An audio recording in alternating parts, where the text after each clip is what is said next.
मणिपुर में जनजातियों के बीच हिंसा का इतिहास पुराना है, लेकिन वर्ष 2023 के आरंभिक महीनों में राज्य में जो कुछ हुआ उसे लेकर कांग्रेस पार्टी की अति सक्रियता कई प्रश्न खड़े कर रही है।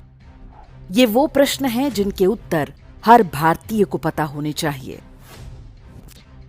गृहमंत्री अमित शाह ने इस विषय पर संसद में बहुत कुछ स्पष्ट किया है, लेकिन बहुत सारी बातें ऐसी भी हैं जिन्हें एक सरकार खुलकर नहीं बोल सकती। मौन आप रखते हैं, हमें कुछ नहीं छुपाना, हमारा कोई आदमी इसमें इन्वॉल्व नहीं है। मैं नाम बोलना नहीं चाहता, गृह मंत्रालय के रिकॉर्ड पर नेताओं के नाम है। खोजी पत्रकार विजय पटेल ने इस बारे में कुछ तथ्य सार्वजनिक किए हैं, जिन्हें इस वीडियो में हम क्रम से आपके सामने रखेंगे। मणिपुर की लगभग 400 किलोमीटर की सीमा म्यांमार से लगी है। इस पर कोई फेंसिंग अर्थात बाड़ नहीं लगी है। यहां एक समझौता है जिसके अनुसार सीमा के दोनों ओर 16 किलोमीटर तक रहने वाले कुकी समुदाय के लोग बिना वीजा के एक देश से दूसरे देश जा सकते हैं। यही गलियारा उन स्थानों में से है जहां विश्व में सबसे अधिक मादक द्रव्यों या ड्रग्स का उत्पादन होता है। इसे ड्रग्स का गोल्डन ट्रायंगल भी कहा जाता है। यहां जमकर अफीम की खेती होती है और ये करने वाले अधिकांश कुकी समुदाय के घुसपैठिए हैं जो म्यांमार से आए हैं। नेटफ्लिक्स पर एक प्रसिद्ध वेब सीरीज है नार्कोज। इसमें कोलंबियन ड्रग्स माफिया पूरे देश को हिंसा की आग में झोंक देता है, क्योंकि प्रशासन ने उनके विरुद्ध कार्रवाई शुरू की थी। मणिपुर हिंसा के पीछे भी कुछ ऐसा ही कारण बताया जा रहा है।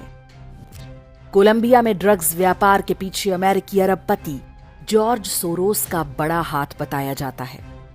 जॉर्ज सोरोस कौन है और वो किस प्रकार से भारत विरोधी षड्यंत्र रचता है, इस बारे में हमारे वीडियो का लिंक आप डिस्क्रिप्शन और कमेंट में देख सकते हैं। अमेरिकी पत्रिका एग्जीक्यूटिव इंटेलिजेंस रिव्यू के अनुसार जॉर्ज सोरोस ने कोलंबिया में ड्रग्स के धंधे से सबसे अधिक कमाई की। इसमें कोलंबिया का जिलिंस्की परिवार उसका सबसे विश्वस्त साथी था। सोरोस और जिलिंस्की परिवार की निकटता के किस्से अमेरिकी पत्रिका फोर्ब्स में छपते रहे हैं। वापस लौटते हैं म्यांमार अर्थात बर्मा की बात पर। वर्ष 1994 में जॉर्ज सोरोस की नजर म्यांमार पर पड़ी थी। तब उसने वहां के सैनिक शासन को हटाकर अपनी कठपुतली सरकार बिठाने के लिए प्रोजेक्ट बर्मा शुरू किया था। जॉर्ज सोरोस ने कुकी समुदायों और उनके संगठनों को फंड करना आरंभ किया। छात्रों को स्कॉलरशिप के नाम पर करोड़ों बांटे गए। इसी प्रकार ढेरों सांस्कृतिक संगठन और एनजीओ बनाकर उन्हें धन पहुंचाया गया। प्रश्न उठता है कि जॉर्ज सोरोस ने म्यांमार में कुकी समुदाय को ही क्यों चुना। वर्ष 1994 में ही जॉर्ज सोरोस से जुड़ा एक थिंक टैंक आरंभ हुआ जिसका नाम था FDL-AP। पूरा नाम था forum of democratic leaders in Asia Pacific. इसका उद्देश्य बताया गया लोकतंत्र को बढ़ावा देना। जॉर्ज सोरोस जिन भी देशों में लोकतंत्र को बढ़ावा देने की बात कहता है, उसका एक ही अर्थ होता है कि वहां पर अपनी कठपुतली सरकार बिठाना। सोनिया गांधी FDL-AP संस्था की सह अध्यक्ष बनी और म्यांमार की नेता आंग सान सू की को इसका वरिष्ठ सलाहकार नियुक्त किया गया।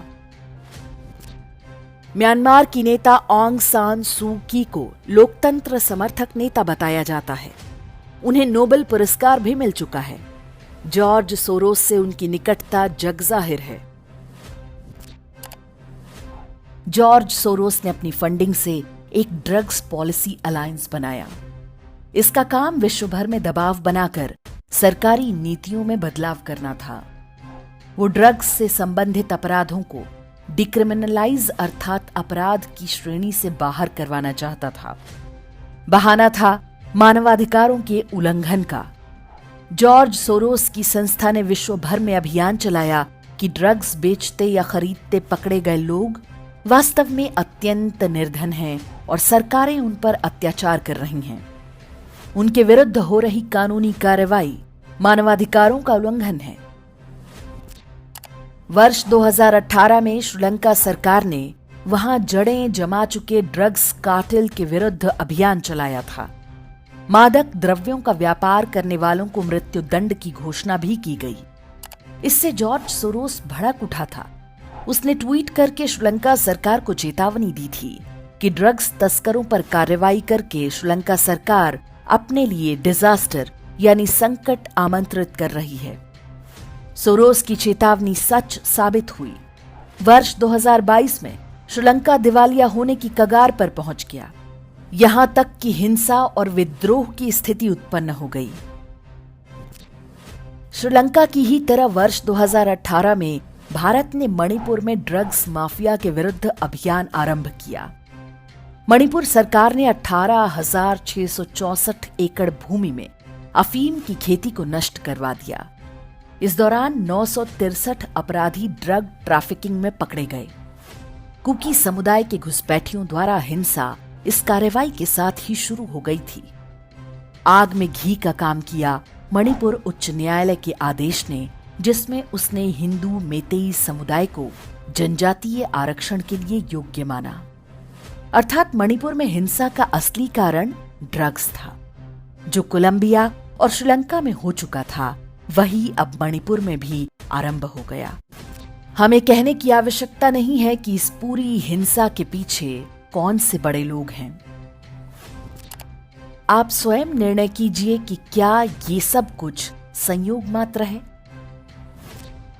सोनिया गांधी का जॉर्ज सोरोस की फंडिंग से चल रहे थिंक टैंक में प्रमुख पद पर होना, नेहरू गांधी परिवार के सदस्यों से जॉर्ज सोरोस के व्यक्तिगत संबंध होना और दो बार भारत के प्रधानमंत्री बनने वाले मनमोहन सिंह की बेटी अमृत सिंह का जॉर्ज सोरोस के ओपन सोसाइटी फाउंडेशन में काम करना। संयोगों का यह क्रम बहुत लंबा है। सोनिया गांधी का करीबी हर्ष मंदर भी सोरोस के लिए काम करता है। उसे सोनिया ने मनमोहन सिंह के ऊपर नियुक्त नेशनल एडवाइजरी काउंसिल अर्थात एनएसी का सदस्य भी बनाया था। राहुल गांधी ने जब अपनी भारत जोड़ो यात्रा निकाली तो उनके साथ जॉर्ज सोरोस की संस्था ओपन सोसाइटी फाउंडेशन का वाइस प्रेसिडेंट सलिल शेट्टी भी सम्मिलित हुआ। यह भी एक अद्भुत संयोग है कि जॉर्ज सोरोस और गांधी परिवार दोनों के ही निशाने पर अडानी समूह है। दोनों सार्वजनिक रूप से अडानी समूह के विरुद्ध बयानबाजी करते रहे हैं।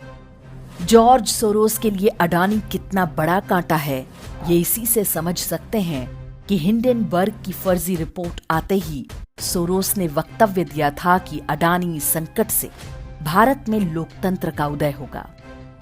आश्चर्य यह है कि भारत का एक भी मीडिया संस्थान गांधी परिवार के किसी सदस्य से कभी ये पूछने का साहस नहीं करता कि उनके जॉर्ज सोरोस से किस प्रकार के रिश्ते हैं। भारत विरोधी इकोसिस्टम चाहता है कि मणिपुर हिंसा को हिंदू बनाम ईसाई बताया जाए। कई लोग अनजाने में उनके इस जाल में फंस भी जाते हैं। ये भी स्पष्ट है कि हिंसा के पीछे मादक द्रव्यों के अंतर्राष्ट्रीय सौदागरों का हाथ था। लेकिन सबसे बड़ी बात यह कि इस सारे संकट के पीछे वही शक्तियां हैं जो भारत को पीछे धकेलना चाहती हैं। संभवतः कांग्रेस को लगता है कि जब भारत अस्थिर होगा तो देश विरोधी शक्तियां उसके ही युवराज को कठपुतली बनाकर दिल्ली की सत्ता में बिठाएंगी।